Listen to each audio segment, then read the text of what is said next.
Hi everyone, my name is Sandra. Welcome to Spitzkoppe in Namibia and welcome to your practice. Today we're going to focus on our hips, basically 360 circumference of our hip joints, with a little bit less emphasis on the hamstrings though. For the purpose of today's class, we spend very little time in downward facing dog and in plank pose, so there will also be very few vinyasas, and all of this might be good news for people who struggle with their wrists or who for some other reason can't spend much time in downward facing dog, like people with high blood pressure, for example. So that's just a short note ahead. And for those of you who can't spend any time in plank pose or downward facing dog, I want to give some instructional notes just beforehand. So just another pose you might want to come back to each time we are in downward facing dog, basically. So what you do is downward facing dog on your knees, which looks like that. You want to have your hips more or less above your knees, and your upper body and your arms are in the same shape as they are in downward facing dog. So you take the hamstrings basically out of the equation, but still guide your sit bones high towards the ceiling. Arms are engaged, pressing your hands down into the floor. So that one is a good alternative for people who can't bear any weight on their wrists, but still want to follow this class. Now, having said that, we start in a cross-legged position. You might want to sit a little bit higher if that means that you can upright your lower back a little bit more. And allow your hands to rest heavily on your thighs or on your knees and your eyes to fall close. So give your body a few moments to arrive on the yoga mat.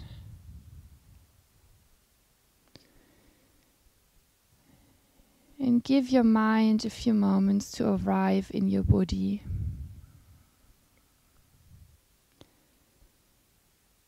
And by directing your attention a little bit more carefully to the breath, coming and going at the tip of your nose.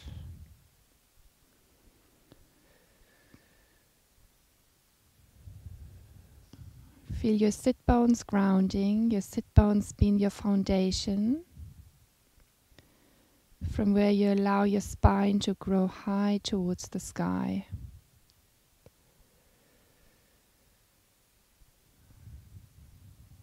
Crown of your head reaching tall without getting rigid. So allow the shoulders to drop away from your ears and your face to soften.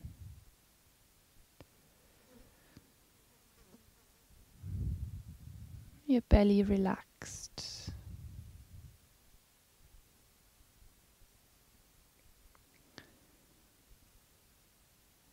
Let's have a few more cycles of breath, allowing your thoughts to pass by.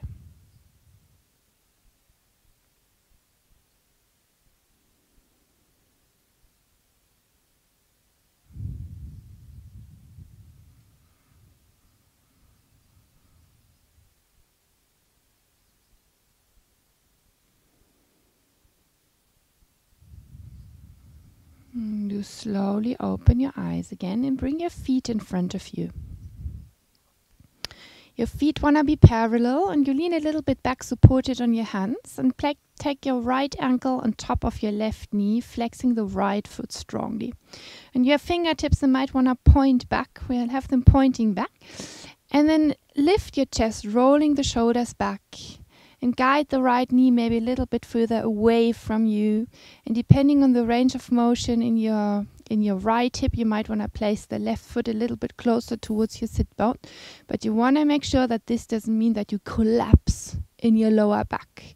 So try to encourage this lumbar arch, lifting your chest. From here, place the outside of your left shin onto the floor, place the right foot on the floor, and then hug your right knee. And as you hug your right knee, you want to ground your sit bones nicely and allow the spine to grow tall. As you inhale, reach your arms out to the sides and above your head. As you exhale, twist to your right side, right fingertips behind you on the floor. Continue breathing. Each time you exhale, releasing a little bit more into the spinal twist. As you inhale, next time, come slowly back to center. Lean a little bit back, changing sides. So your left ankle goes on top of your right knee. Fingertips want to point back, lift your heart. And already here, you might feel a difference in between both hips. So one hip being a little bit more open than the other. So just make a mental note. Without judging, without evaluating, just observe. One hip being more open than the other. Continue breathing. You might want to spread the toes of your left foot wide. You can feel the air in between your toes.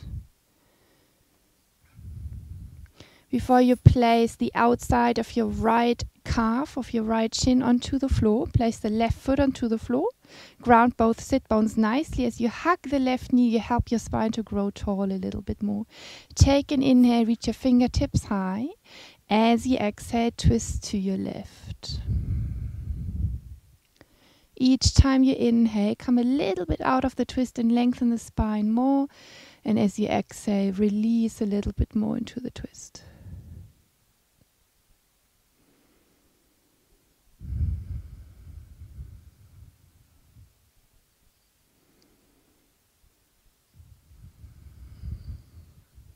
On your next inhale, come back to center and lift both feet away from the floor. Your shins want to be parallel to the floor and you want to reach your fingertips to the front. If this proves too hard, you can always have your hands on the floor. If your fingertips point to the front, then lifting your heart, roll the shoulders back. So fingertips reach to the front. Take an inhale here. As you exhale, only extend your right leg, but keep the heel hovering. As you inhale, draw the knees back in. Exhale, extend your left leg, keep the heel hovering. Inhale, continue, draw the knee in. Exhale, extend the right. Inhale, draw the knees in. Exhale, left leg extends. Continue, inhale. Exhale, keep your chest lifting, lower back long. Inhale. Exhale, push through the left heel. Inhale. Exhale. Continue, inhale. Exhale. Now draw your knees back in, and this time I want you to make a small package so your lower back rounds a little bit. And now you might even be able to get hold of the outside edges of your feet. But don't hold too much. I want you to draw the knees in so you feel the action not that much in your abdominals, but rather in your hip flexors. Continue breathing and don't worry about rounding the lower spine at this point a little bit. Now release, keep your fingertips reaching to the front and draw the knees in. Small, small package. Beautiful. A few more cycles of breath here.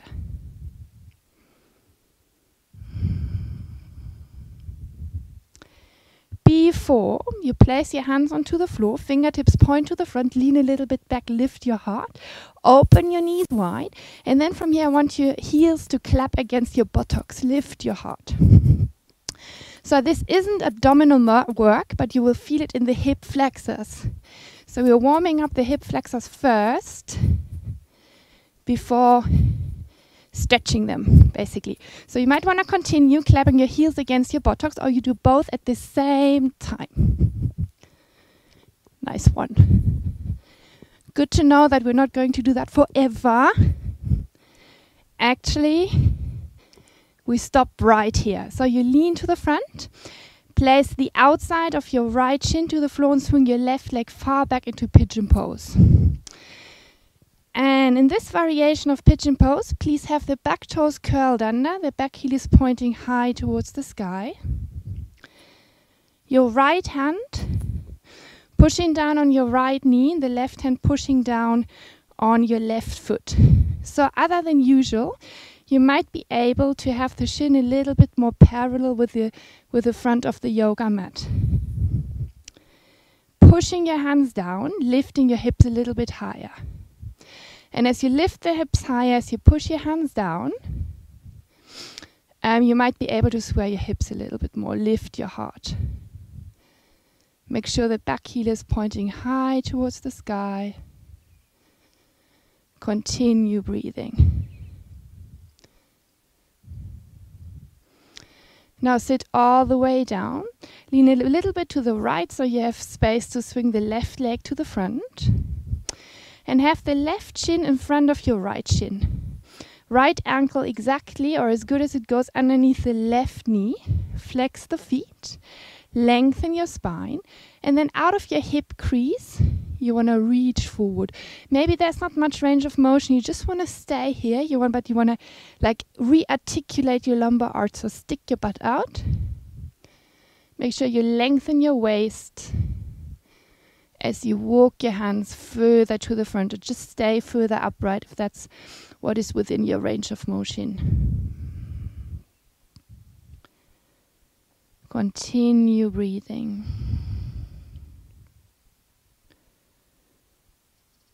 Allow your breath to gently oscillate your upper body.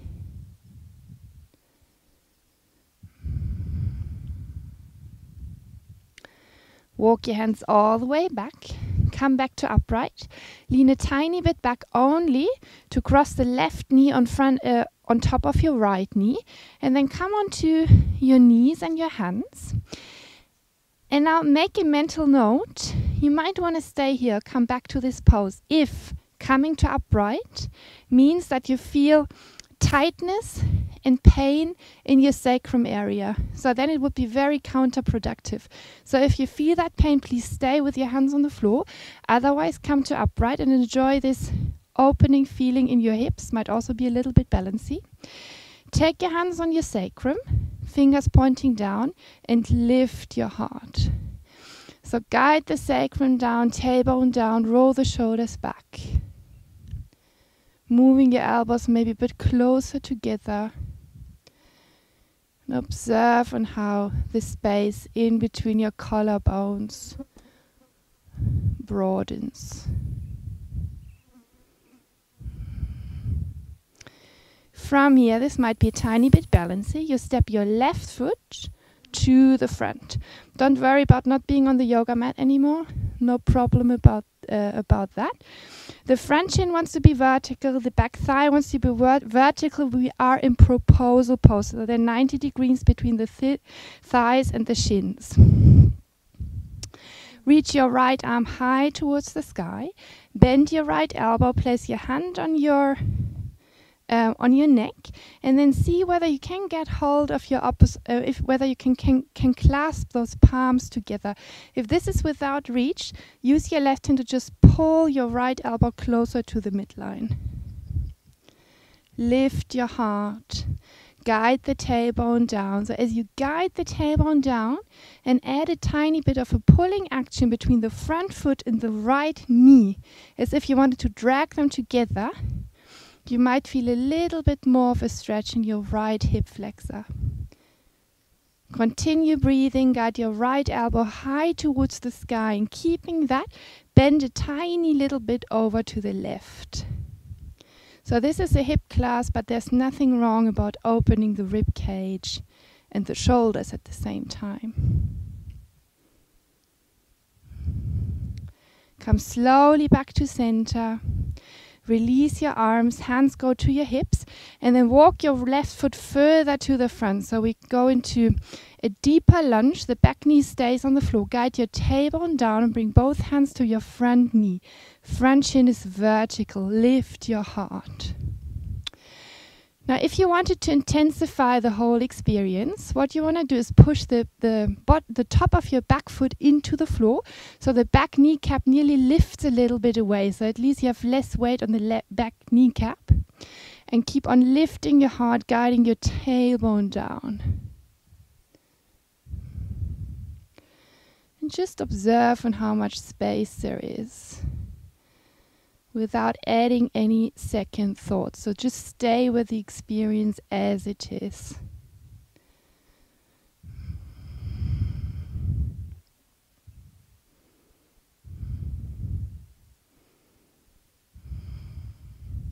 Slowly place your hands onto the floor, find your way back onto your yoga mat at this point, and push it back into your first downward facing dog of today. And since this is your first downward first downward facing dog, I suppose, you might want to have your knees a tiny little bit bent and find more space in the lower back. Guiding your sit bones high towards the sky. Now straighten those legs and lift your heels as high away from the floor as they go. Keep your legs straight, guide your hamstrings back. And then from here you only want to bend the right knee and guide the left heel further down towards the floor.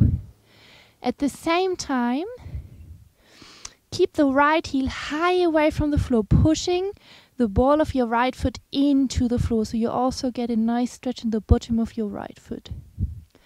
On your next inhale, lift both heels as high as they go, extending both legs, and as you exhale, same thing second side. Bend your left knee only. Guide the right heel further down towards the floor, but keep on pushing the ball of the left foot down so the left heel lifts. Arms active and straight. Come slowly back to center in your normal downward facing dog. Have a cycle of breath here before you bring your left knee to your left wrist, pigeon pose on the second side. So step your right foot further back. Keep the right toes curled under so the right heel lifts high towards the sky. And then you push the left hand down onto your left knee. Push your right hand down into the arch of your right foot. And then as you push down, you lift your hips a little bit higher. Now if the left shin isn't parallel or nearly parallel to the top of your yoga mat, then rather have the foot closer to the groin and the right hand pushing down onto the mat rather than the arch of the foot. So whatever feels more organic. But this is an active variation of pigeon pose. I like that one pretty much. So you have more space in your hips to square those hips as you lift them high, as you push your hands down. We spend more time in pigeon pose and other variations later on, where it's more about releasing into gravity, but now it's a pretty active version. Continue breathing. And it's always nice, I find, to make tiny little bit explorative movements in the poses. Just see where there's restrictions and limitations, where there's more space. So it's not about freezing. Slowly lean over to the left, swing your right leg to the front. In this variation of fire log pose, so we have the shins parallel to the top of the yoga mat. The right shin is in front of the left shin, and you flex the feet. The left ankle underneath the right knee as good as it goes. Lengthen your lower back. It's not only about lengthening, actually re-articulate your lumbar arch, so you want to stick the butt out and keep that. Maybe there's more space for your hips to tilt forward. So walk your hands further to the front. Again, don't be over ambitious. Flirt with your limits, but respect them. It's not about just moving your chest forward if this means that you round the lower back. Continue breathing.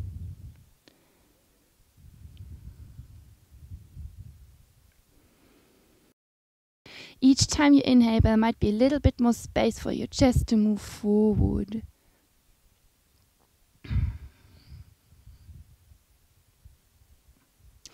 Walk your hands slowly back towards your shins. Only to lean a little bit back and place your left knee on top of your right knee on top of your left knee. Shift forward onto your knees. Come on your fingertips, and again on this side. You might just stay in this pose if coming to upright means that you feel tightness and a pain in your sacrum area. This would be very counterproductive, so don't do it. Place your hands on the sacrum, fingertips pointing down, in order to remind the sacrum and the tailbone to lower further down towards the floor. So you take the lumbar arch, or the natural arch of your lumbar spine, a little bit out. Lifting your heart.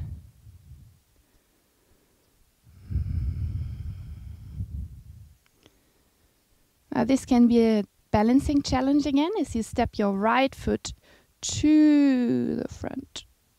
Oops. To the front. Right foot underneath your right knee. So the front shin is vertical. The left thigh is vertical. Hands on your sacrum, reminding the sacrum to lower down. Lift your heart. Reach your left fingertips high towards the sky. Bend your elbow. Either clasp your palms together. If this is not within reach, use your right hand to pull your left elbow closer to the midline. Lifting your heart, your elbows reaching high. And same thing as on the other side. If you want to get a little bit more into the hip flexor, add a tiny bit of a pulling action between the front foot and the left knee, pulling towards each other. And as you do that, you keep on lengthening the tailbone down. Square those hips. And now as you keep your elbow reaching high towards the sky, bend a tiny little bit over to the right side.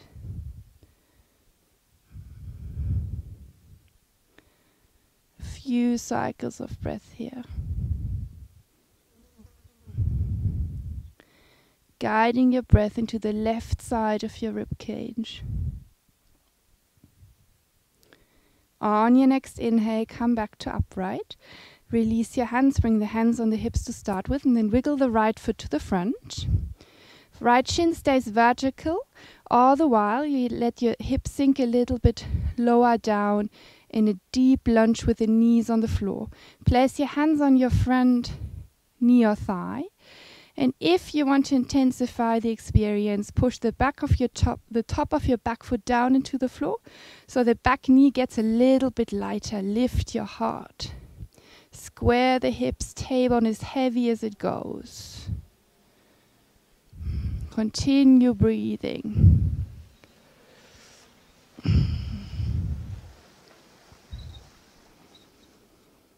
Getting into the hip flexor. The front portion of our hips.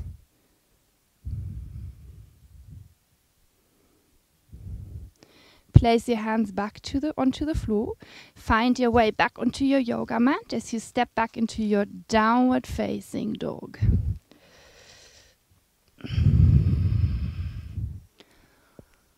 Few cycles of breath in your dog. We're not going to spend much time, as I said in the beginning. Less hamstring work today. It's more about hip flexors, the external hip rotator muscles, and also the adductor muscles, the muscles inner side of our thighs, where we're going to focus on a little bit later during the class.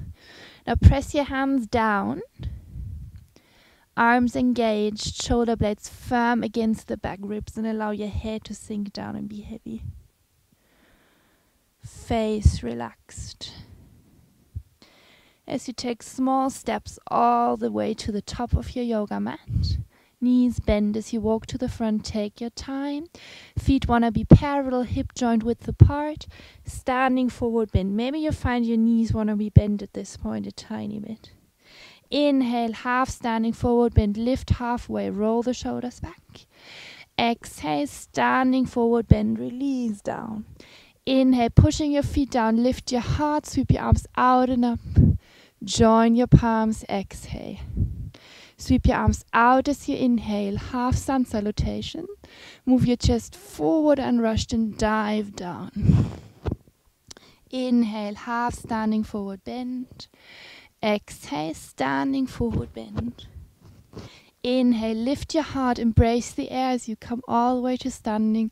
Join your palms. One more half sun salutation, arms out to the sides and up.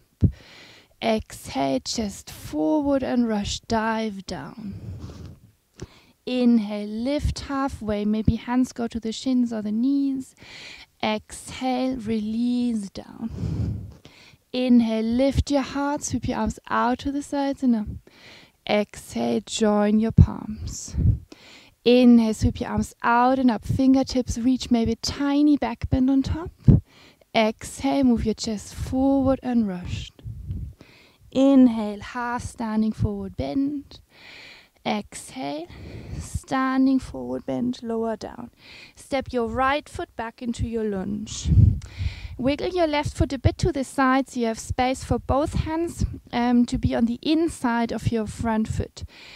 Now you start on the fingertips, but if there's more space in your hips and you have space for the chest to move forward, place your hands flat on the floor. So make sure the left knee doesn't splay to the side, but keep the left knee hugging in, so in contact with your left shoulder, upper arm. The back leg is really, really active. Sink maybe a little bit deeper in the hips without bending the back knee. And now add a tiny bit of a dragging action with the back foot. It stays where it is, but imagine you wanted to drag it forward as your hips sink a bit deeper. So a nice one for the hip flexor again. Crown of the head reaches, so don't forget about your head. And the left knee hugs in. On your next exhale, downward facing dog. Push it back. Shift your weight forward, plank pose, inhale. Knees to the floor, chest and chin to the worm. Inhale, lift your chest, reaching through the toes, mini cobra. Exhale, back into your downward facing dog.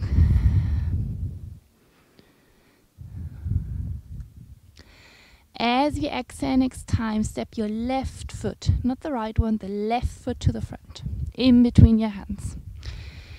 Come into a high lunge, reaching your fingertips high towards the sky, or keeping your hands on your hips, whatever works for you. But keep the back knee a tiny bit bent. As you keep it bent, there's more space for the tailbone to lengthen down, more interesting really for the hip flexors at this point. Lifting your heart. The back heel is pushing back. The ball of the back foot is pushing down. As the tailbone guides down, lift your heart. Lean a little bit forward, place your hands together in prayer, and then shift your weight onto your left leg and bring the right ankle on top of your left knee, flexing the right foot. Guiding your sit bones back. Left knee is bent as if you would sit on an imaginary chair. And now place your fingertips onto the floor. If this isn't within reach, you might use blocks or a chair or something in front of you. And now sit a little bit deeper. Either stay as is or walk your hands to a little bit or turn your torso a bit to the left and place your right elbow into the arch of your right foot, placing your hands together in prayer, lifting your left elbow high towards the sky. We're getting into the right hip rotator muscles at the same time balancing or challenging our balance. Come back to center. Push it all the way to standing. Place the right foot onto the floor and rebalance your body weight in between your feet. Release your arms. Open your palms to the front. Spread your fingers wide. Lift your heart. Feet pushing down. Inhale, sweep your arms out to the sides and up. Exhale, move your chest forward and dive down. Half standing forward bend, inhale. Standing forward bend, exhale. Step your left foot far back into your lunge. Wiggle the right foot a bit further to the right side so you have more space for both hands to be on the inside. And either place have your fingertips on the floor. If there's more place, bring your hands flat on the floor. So the right knee hugs in, pushing into your right shoulder or upper arm. And the back leg stays really, really engaged.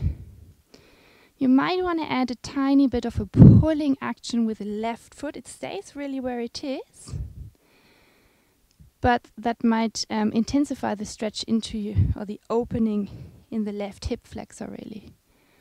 Crown of the head reaches forward. Back heel is reaching back.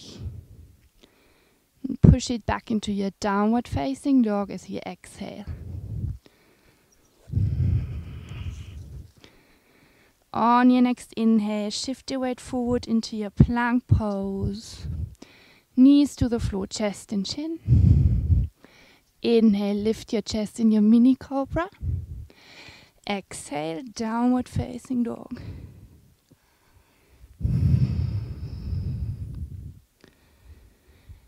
As you exhale next time, step your right foot in between the hands. Come into a high lunge. Fingertips reaching high, or hands go to the hips with the back knee bent. More space to lengthen the tailbone down, to square those hips with the top of the yoga mat. Lifting your heart, pushing the back heel back.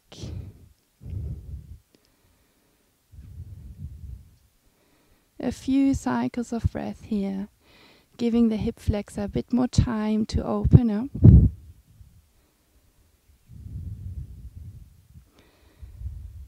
Before you lean forward, place your hands together in prayer. Shift your weight onto your right leg so you can place the left ankle on top of your right knee. Now bend your right leg, your standing leg, and sit back as if you wanted to sit back onto an imaginary chair. Guide your sit bones back. Keep on reaching or moving the chest forward in space. And then place your fingertips onto the floor. And observe on what this does. What this does in your left hip flexor. Maybe there is no big sensation. Maybe there's a very big sensation. So just stay with the experience. Again, try not to add any second thought. Either stay as is or walk your hands to the right. Bring your left elbow to the into the arch of your left foot. Place your hands together in prayer. Lifting your right elbow high. And as you push those palms together, you help yourself a little bit more into a twist. Palms pushing together, elbow pushing into the arch of the foot. Come slowly back to center and move to upright. Placing the left foot down to the floor. Redistributing your body weight in between your feet. Release your arms. Open your palms to the front, lift your heart. Inhale, sweep your arms out to the sides and up. Exhale, move your chest forward and dive down. Half standing forward bend, inhale. Exhale, standing forward bend. Inhale, half standing forward bend. And from here you either step or jump back into plank pose. And then chaturanga. Upward facing dog. On your exhale, downward facing dog.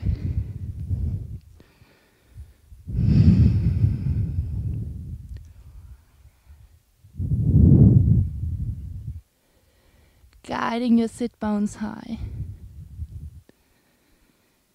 Guiding your heels towards the floor, even if they don't reach the floor, but keep on guiding them down and back.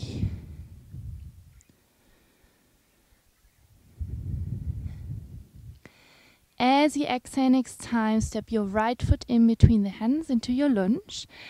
Bring your right hand to the same side as your left hand and parallel your feet. And unrushed, walk your hands all the way to the middle. Come on your fingertips. You might want to use blocks. If this isn't within your range of motion, you would like to have the floor a little bit higher. Hands underneath your shoulders. Guide the sit bones back. Roll the shoulders back. Crown of your head is reaching forward. Both hands go to your hips. Push the feet down. Come all the way to standing. From here, you want to rotate the right foot to the front. So 90 degrees, toes point to the front. Lengthen the tailbone down. Reach through your fingertips, arms parallel to the floor. And then you want to reach forward, forward, forward as the front big toe is pushing down. Slow transition into your triangle pose. So now we are slowly getting into the inner portion of our thighs, adductor muscles. Reach your fingertips high towards the sky, or have the hands on the hips. Or what I really appreciate recently, and I do it all the time in my own personal practice, is to reach the fingertips across the room. I feel I'm adding, even if this is not really the topic of the class, but anyways, I feel like adding more spaciousness in the sides of the ribs and the lower portion of the back. So find a variation that suits you, making sure you do not collapse in your lower shoulder at the same time. Keep your fingertips reaching high again. Push the front big toes, the front foot down, coming all the way to standing. Parallel the feet hand goes to your hip, to both hips. Lengthen the tailbone down. Lift your heart, and then as you exhale, move your chest forward, and dive down. Place your left fingertip to the floor underneath your chest. Inhale, move the spine forward, so you lift halfway. Exhale, open to your right side, reaching your right fingertips higher, the hand stays on the hip. You want to allow the hips to join the twist. And as you allow the hips to join the twist and the left hip point sinks further down, you feel the stretch intensifying in the inner portion of your left thigh. Take a deep inhale here. On your exhale, lower down, right hand goes where the left hand was. Inhale, lengthen your spine forward, and then on your exhale, open to your second side. Keep the feet grounded, both equally grounding into the floor, allowing the right hip to join the twist. Spiraling your chest up towards the sky. Continue breathing. Take a deep inhale here. On your exhale, lower down. And then rotate the feet a little bit to the side, something like 45 degrees. Maybe the stance needs to be a little bit smaller. From where you bend those knees, guide the sit bones down and use your elbows to push the inside of your thighs open. Spreading the fingers wide, palms face kind of up. Guiding your sit bones back, moving the chest forward in space, a kind of sumo fighter shape. And then see whether you want to wiggle a little bit from one side to the other. Make sure your shoulders don't slump forward. Before we come slowly back to center, still working the inside of our legs. So the right foot stays as it is, but you walk the left foot further away and rotate it 90 degrees again. Left fingertips on the floor. Use your right elbow again to push the inside of your right thigh open. Maybe you need to adjust your legs a little bit, but the front foot is rotated 45 degrees and the back foot is at 90. Guiding the sit bones back. Chest moving forward, shoulders rolling back, so spaciousness in the chest basically. Bring both hands to the floor, walk your hands to the right, have the back heel lifting, and now wiggle the right foot even further to the right. The right foot rotates 45 degrees again, lower the back knee down together with the top of the left foot. And allow the right knee to open to the side, to kind of splay open. Now bend the left knee, reach your right arm around and get hold of the top of your left foot. So this might be pretty something. Hip flexor, getting into the hip flexor again. Probably don't need to specify that, you will feel it.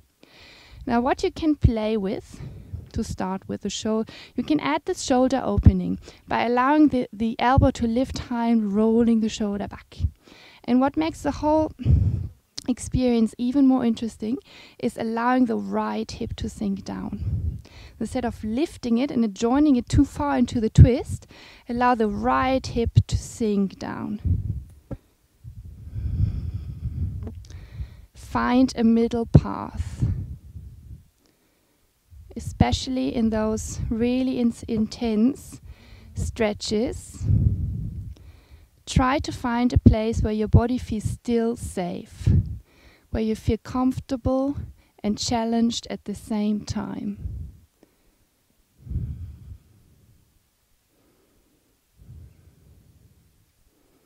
Continue breathing.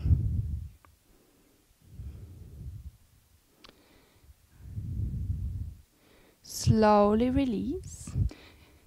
Straighten the back knee. Now wiggle the right foot a little bit more to the middle again. But the toes want to point to the front at this point, but you still want to have place for both hands to be at the inside. See whether you can bring both elbows to the floor. If this isn't within your range of motion, then don't do it. Then just keep the hands on the floor, of course. Otherwise, see whether you can keep both bring both elbows to the floor, and make sure the right knee is now not splaying out to the side, at least not too far. Allow it to hug it, hug it in. From here, step your right foot back so we end up in forearm plank pose. Draw the navel in, lengthen the tailbone. So a few moments getting into our core muscles. Not that we are staying there forever, but there's nothing wrong about staying here for, let's say, 3 more cycles of breath. If this is too hard, lower the knees down. Of course, come all the way down to the floor if you need a break. Now lower the knees down, lengthen the toes, unrushed. Bring your thighs to the floor, bring your pubis to the floor. Lift in Sphinx pose. Maybe you need to reposition your elbows and move them a tiny bit further to the front. They want to be underneath your shoulders, maybe a tiny bit in front of your shoulders, but not too much. And if you want to go into full Sphinx, then extend your arms. Toes reach, so your legs are relatively active. Little toes grounding, a tiny bit of an internal thigh rotation. Slowly lower all the way down. Come onto your knees, downward facing dog. On your next exhale, step your left foot in between your hands in a lunge. Place both hands to the inside of your front foot. Move your feet to parallel and walk your hands to the middle. Feet want to be parallel. Hands go to your hips. Push your feet down. Move your chest forward and come all the way to standing. Rotate the left foot 90 degrees to the front, aligning the front heel with the arch of the back foot. Arms parallel to the floor, reach through your fingertips. Make sure you guide the tailbone down. Front foot is pushing down into the floor. The ball of the big toe is pushing down into the floor to support the front knee. Now keep that as you reach forward, unrushed. So don't think about triangle pose yet, but just reach forward. Keep on lengthening the tailbone down. And then lower your hand down to wherever it goes. You might want to use a block. Or you bring your hand to your shin, to your ankle, reaching your right fingertips high towards the sky. Hand can remain at the hip, of course. Or if you like that variation, or you did that variation on the other side, do it on this side as well. So reach through the right fingertips across the room.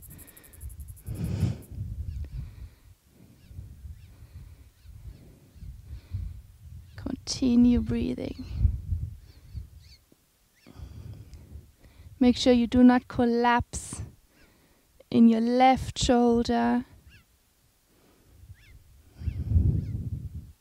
Reach your right fingertips high. Push the front big toe down. Come all the way to standing. Release your arms. And there we have a very interesting visitor. Sorry I have to interrupt here. But Kevin, you have to watch this bird in the front of the car. We might need to, now it's flying away. I think we have to, we will see. Well, you parallel the feet. Sorry for that, but cameraman needs to be entertained as well. Now parallel the feet. Hands go to your hips. Lengthen the tailbone down in the tree, I guess. Lift your heart. On your exhale, move your chest forward and dive down. Place your right fingertips underneath the chest. Lift your heart forward. Inhale. Exhale. Rotate and open to your left. Reach your left fingertips high. Both feet ground equally into the floor. Allow the right hip point to sink down. Continue breathing. Inhale here. On your exhale, move down. Place your left hand to where the right hand was. Inhale, move your chest forward in space. Exhale, open to your right side.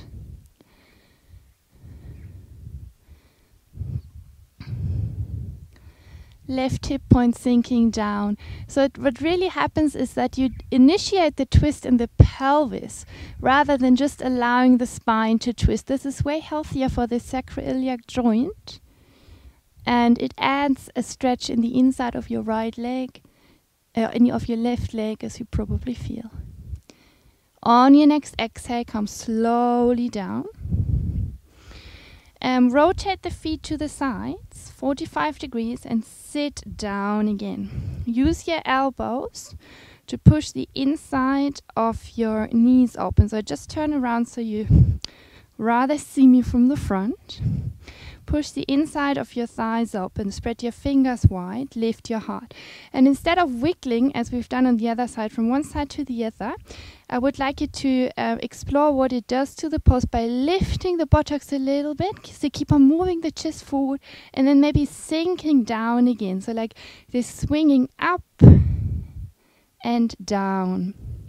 So you might come across some interesting points here as you do that, and might just stay in one point that you find the most interesting, really. Interesting / challenging, of course. Let's have another cycle of breath here. Before you keep your left foot as it is, but you reach your right leg out a little bit more, rotating it. Now it's want to be the toes point to the sides, right fingertips to the floor, and you use your left elbow to push the inside of the left knee open and sink deeper in the hips.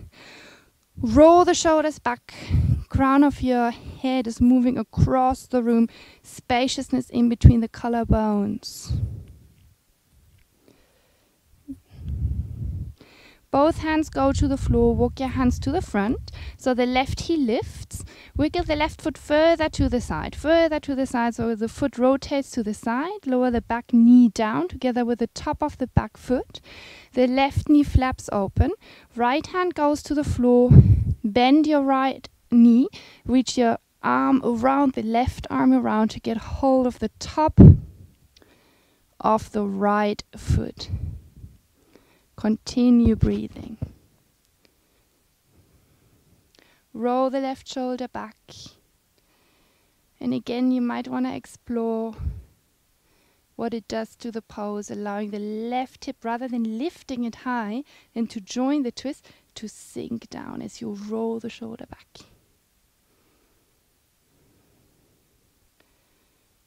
Try to find a middle path.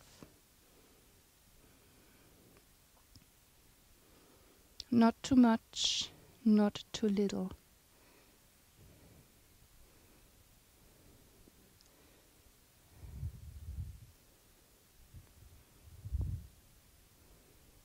And continue breathing.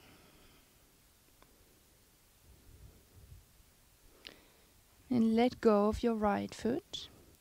Curl the toes under, straighten the leg. Walk the left foot a little bit further to the middle. Middle is probably wrong to say, but the toes want to point to the front. And see whether you can have both elbows on the floor. Both elbows are on the inside of the front foot. And instead of allowing the knee to flap open still, you want to hug it further in. Back leg is really, really engaged. Crown of the head reaching.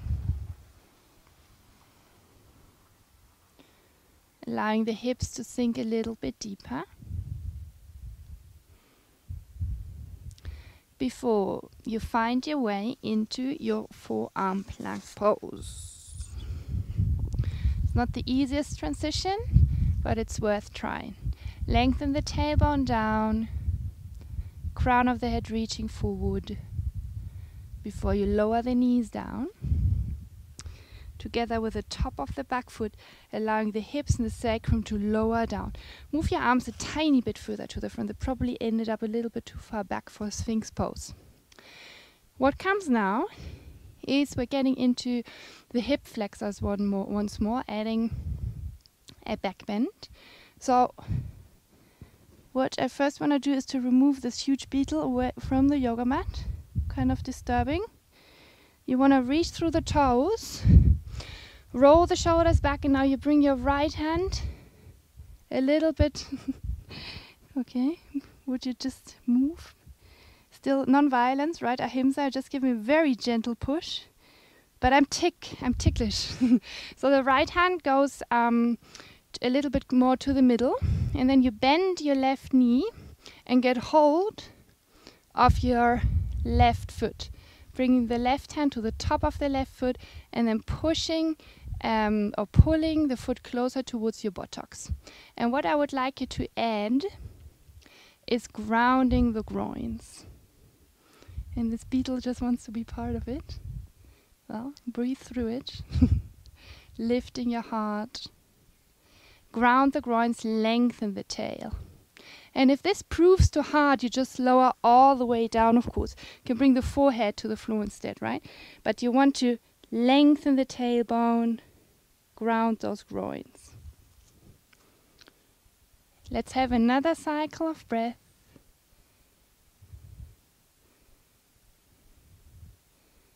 Before you release. Second side. This brings the beetle towards me. And I will, oops. Okay. So, get hold of your right foot, holding the top of the right foot, and gently pushing the foot closer towards your buttocks. Lift your heart. Reach through your left toes. And I want you to explore what happens once you ground the groins and lengthen the tailbone, which really adds a lot to this beautiful hip flexor stretch. Again, if the back bend proves too hard, you can always just lower the forehead to the floor.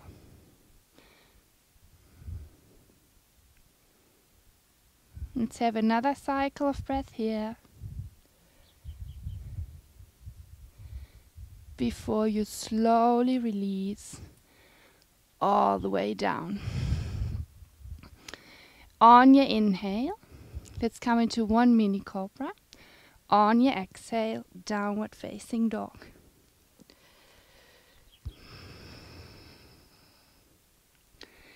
So just stay in dog for a few cycles of breath. Rest in child's pose. Or if you want to flow through one vinyasa of your choice, that's the time to do it. Take your time and go for it, or just stay where you are.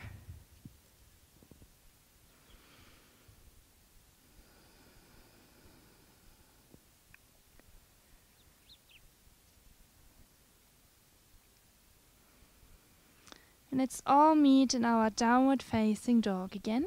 And from here, I want you to remember which side of your hip rotator muscles is less open. So which pigeon pose, which side of the pigeon pose feels more challenging.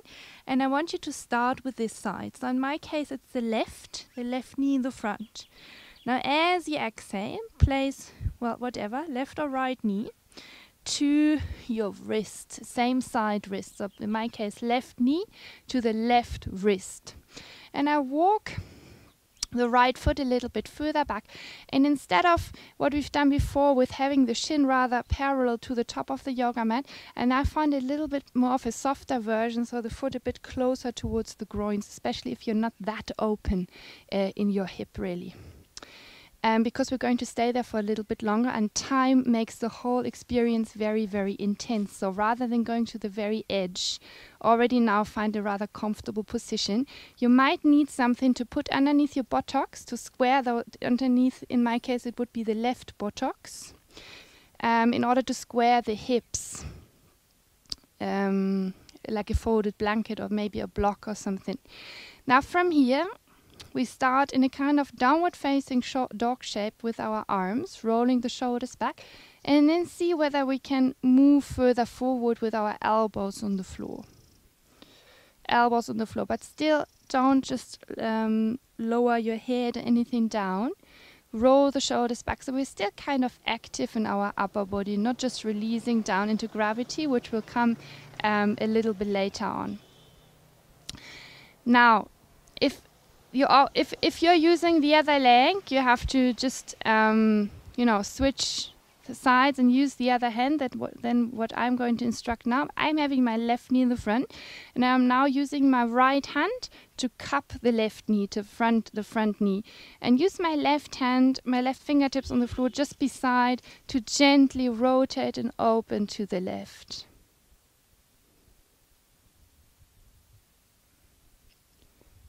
Which gives the whole pose like an interesting touch, I find.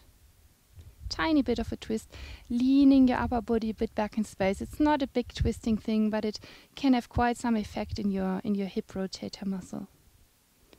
Continue breathing, and make sure you're not tense. You're not like building up tension in parts of different parts of your body, which is like your diaphragm, for example, or your shoulders. Where can you relax? Sometimes we're so busy releasing some parts of our body that we aren't aware of how much tension we build up in other parts of our body at the same time.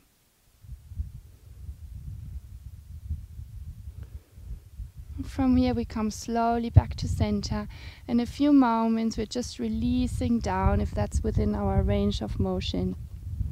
Maybe your forehead wants to rest on your folded hands, maybe a block, or forehead goes completely on the floor. Just try to find a position you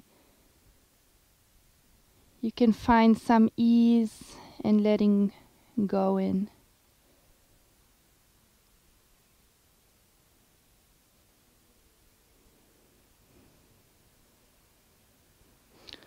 And come slowly back to upright. Walk your hands back. And then lean over to, in my case, my left side, only to be able to swing the other leg to the front and transition into the pigeon pose on the second side. The top of the back foot goes onto the floor this time. And we start with our arms in a kind of downward facing dog shape. And take a few moments using a blanket or whatever you need to square those hips. In my case, that would be underneath the right buttocks. Rolling the shoulders back, lifting the heart. Reaching through the back toes before you bring your forearms to the floor.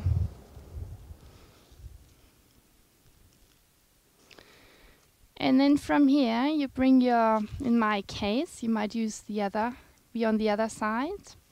Left hand cups the right knee, and the right fingertips push down a little bit onto the side, so I help myself a bit more into a twist.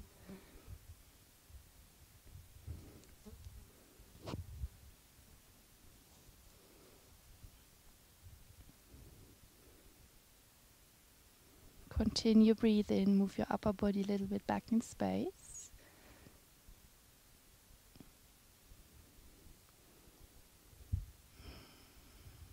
Before we come slowly back to center and releasing our upper body down. Finding a comfortable position where we're not over challenged, since time is going to make the whole thing pretty intense. Now there is a nice analogy in Buddhist teachings about how we are dealing and relating to challenges. Also called suffering, how we relate to suffering at times. And according to the teaching, we can think of challenges or suffering as an arrow we are struck, as if we would be struck by an arrow. And what the Buddha basically says is that many, many times it's not within our hands being struck by an arrow. So he would call it inevitable suffering, which we can kind of think of the pigeon pose we are in right now. It's kind of inevitable, to be honest. You can just get out of it. But if you take this as a training playground, just consider it as the pain in your hip, basically, as an arrow you're struck by, and how you relate to this kind of pain and challenge.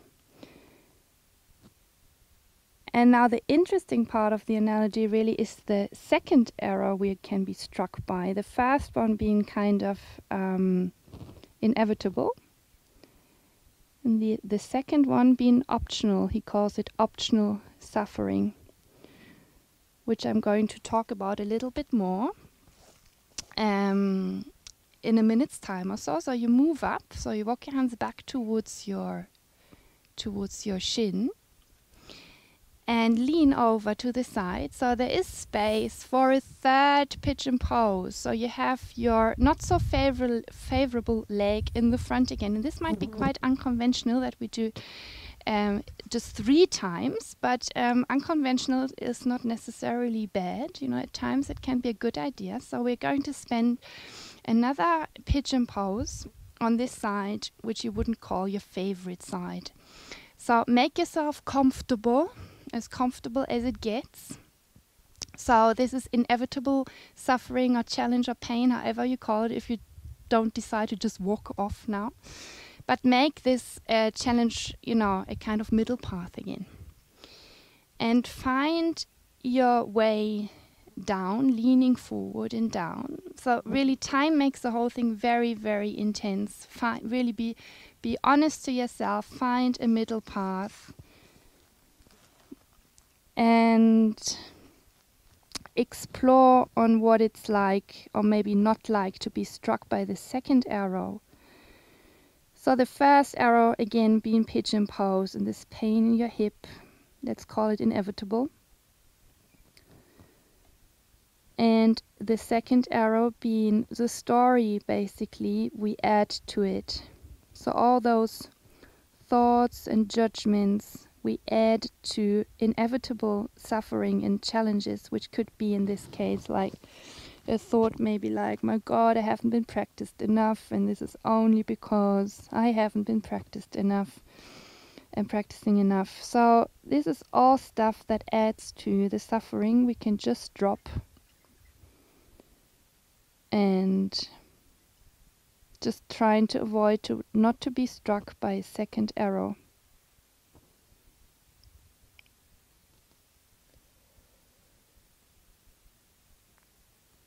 Instead, bring your awareness to the breath, allowing your body, breath and mind to meet in the same place at the same time.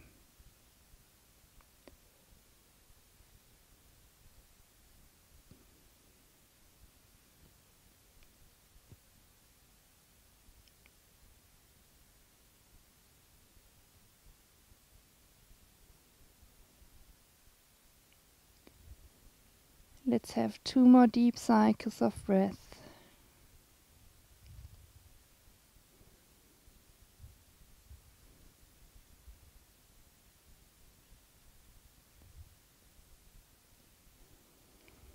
Before we come slowly back to upright. Lean over to one side so you can swing the back leg to the front. And we want to all start with our right shin in front. Just turn around so you see me better.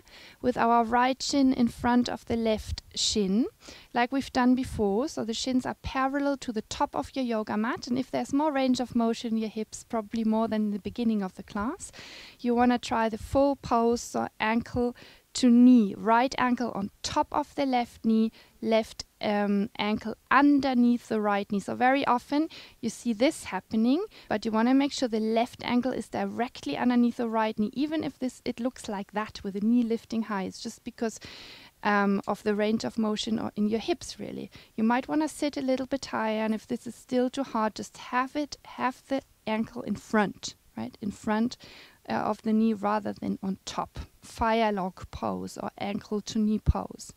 Lift your heart, roll the shoulders back. You might want to re-articulate your lumbar arch a little bit so you get in the in those interesting points a little bit more, which is your hips again, your external hip rotators. Take a deep inhale here. Lengthen your spine, and on your exhale, twist to your left. Left fingertips go behind you, and you can use your right hand to push against the arch of your right foot or the left knee.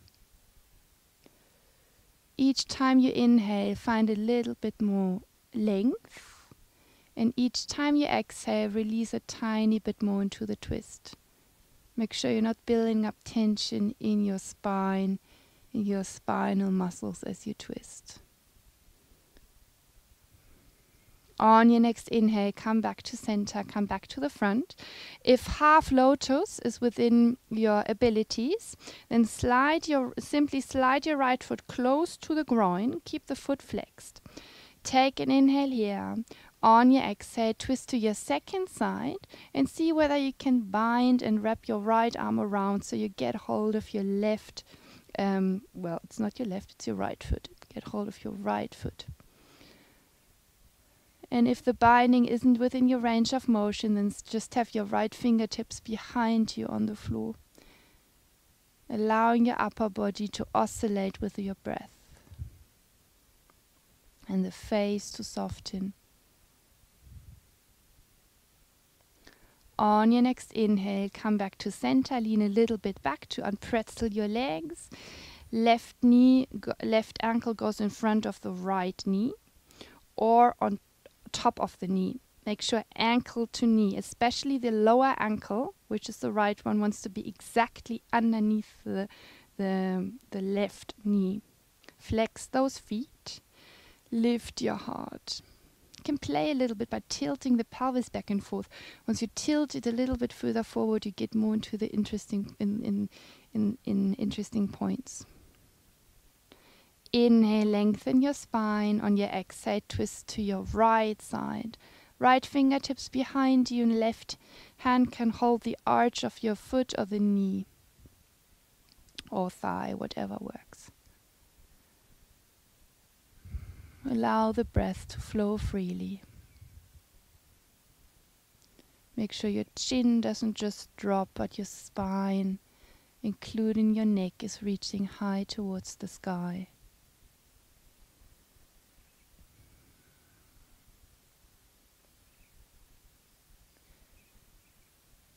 On your next inhale, come back to center.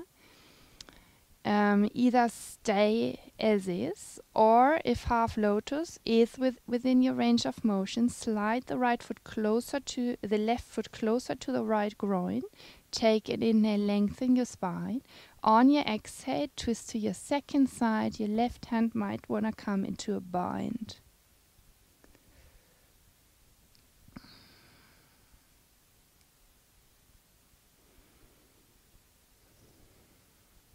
Allow the breath to flow as freely as possible, even though breathing is inhibited, definitely inhibited in twists. Breathe as deeply as possible. Something that is valuable also off the yoga mat. Trying to keep a deep and relaxed breath, even in challenging and difficult situations, instead of just holding it. And come slowly back to center. Lean a little bit back so you unwind your legs.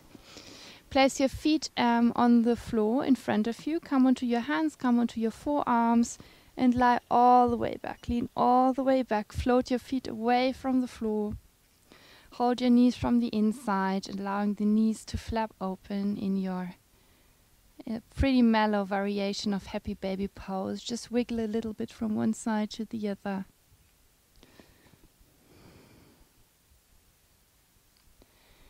And then either stay as is for a few more moments or get hold of the big toes using your thumb, index and middle finger, or holding the outside edges of your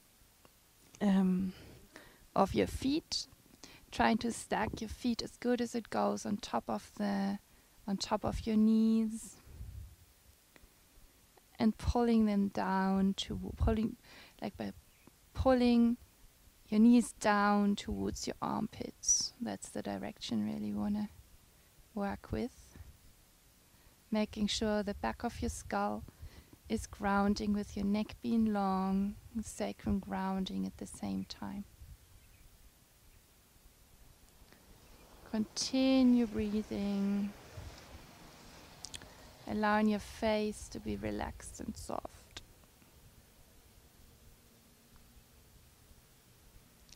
Slowly release. Place your left foot on the floor and your right ankle on top of your left foot. Right ankle on top of your left knee. Reach your arms to the side. Float your left foot away from the floor, so draw the left knee closer into your chest. And now keep this setup of your legs, but twist over to your left side until your right foot just goes onto the floor. Right foot goes onto the floor. Hold your right ankle with your left hand. Your right arm is still reaching across the room. So you might already feel where this is going. This is another very beautiful hip rotator muscle stretch, a tiny bit different than the one we get out of pigeon pose. And you might want to play with it by re-articulating your lumbar arch, so sticking your butt out, and also by playing with the positioning of your knee. So some people find it very helpful to have the knee rather falling towards the floor. I prefer really, or for my body it works better if I work on reaching the knee higher towards the sky, and at the same time sticking the butt out. Your head might want to roll counter. And where can you release in this pose? Where are you holding tension, unnecessary tension you can just let go of?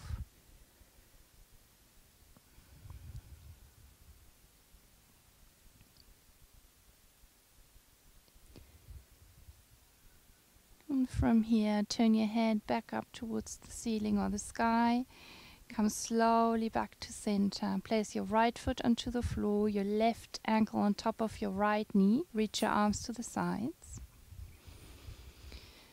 Float your right foot away from the floor. Keep this shape, this kind of four. It's like a four, you can say, in your legs.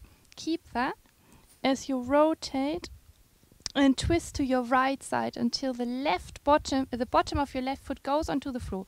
So the bottom of the foot wants to be on the floor, and your right hand is holding your left ankle.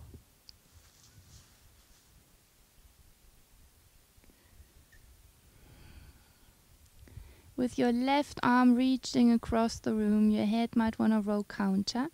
And again, like we've done on the other side, play with the stretch. So here you have to be quite inquisitive and just explore what works for your body. Sticking your butt out, playing with the position of your knee. And once you've found an interesting point, you might want to stay with it, guiding your breath into those parts of your body that attract the most attention.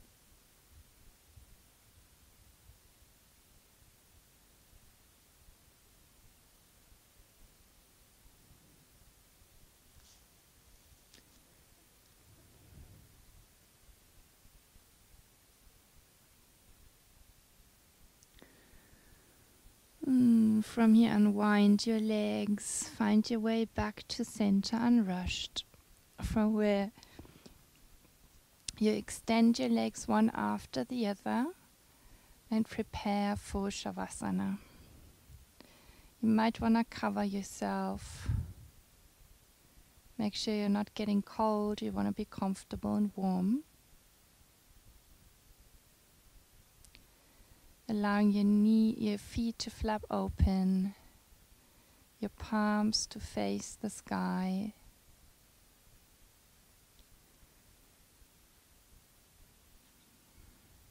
And allowing your body to rest and to enjoy the aftertaste of this hip opening class.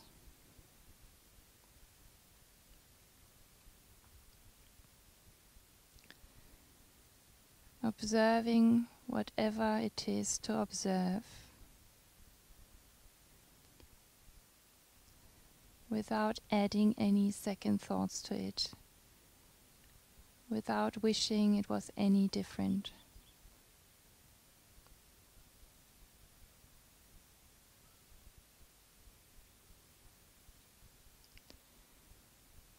And if those kind of second thoughts or this kind of second arrow kicks in, can be helpful to just notice it and recognize it, and then letting go of it again.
Slowly begin to deepen your breathing.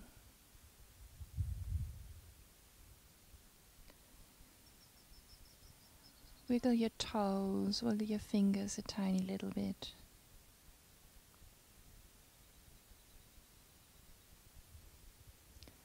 Reach your arms above your head if that feels nice.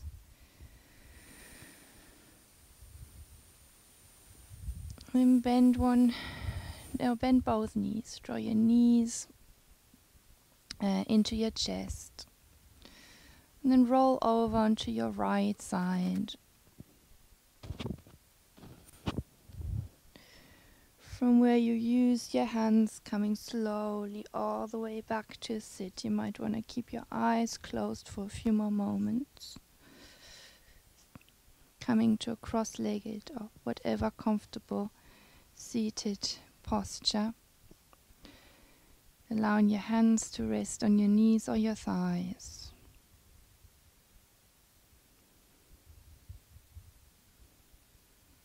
A few more moments to check in. And to become a little bit more familiar with your overall state of being.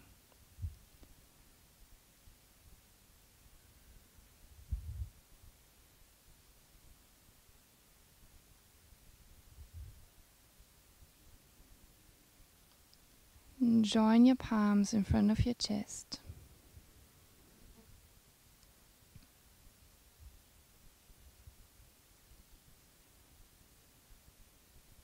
And the next time you exhale, slowly open your eyes again. I thank you for joining. I hope you enjoyed. Thanks for practicing. Namaste.